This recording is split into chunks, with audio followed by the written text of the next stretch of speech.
Kituo cha Sheria na Haki za Binadamu mwaka jana kilitoa taarifa yake ambayo ina orodha ya watu wengi ambao wamepotea, hawajulikani waliko ama wametekwa.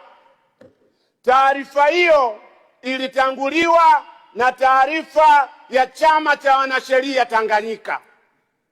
Na baada ya hapo mpaka sasa viko visa mbalimbali vya watu wanaopotea, watu wanaotekwa.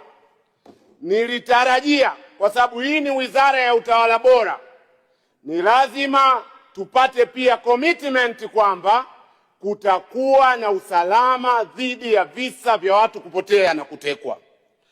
Na ushauri wangu kwa serikali, orodha ya watu wanaotajwa, Balozi Humphrey Polepole, ndugu yetu Mlai na watu wengine wote waliotajwa katika ripoti zile, kwa ajili ya muda siwezi kuwataja wote, ni lazima tupate majawabu ya serikali.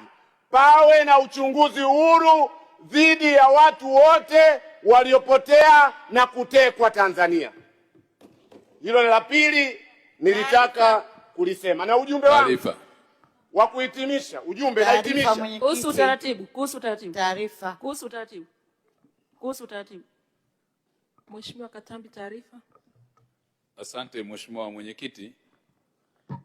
Pamoja na mchango mzuri wa Mheshimiwa mbunge, na nikiheshimu pia taaluma yake, amezungumzia kuhusiana na masuala ya kesi za TAKUKURU, lakini vivyo hivyo amezungumzia kuhusiana na mwenendo wa kesi za jinai.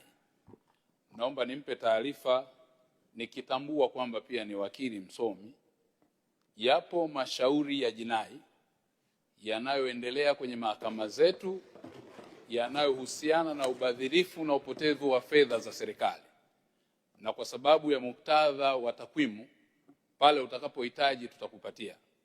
Lakini vivyo hivyo kwenye tuhuma na shutuma za watu kutekwa na kupotea, zipo kesi ambazo tayari ziliripotiwa polisi, hatua za upelelezi zinaendelea. Lakini vivyo hivyo zipo kesi ambazo watu walionekana kusema wametekwa na baadaye ikagundulika ndivyo sivyo.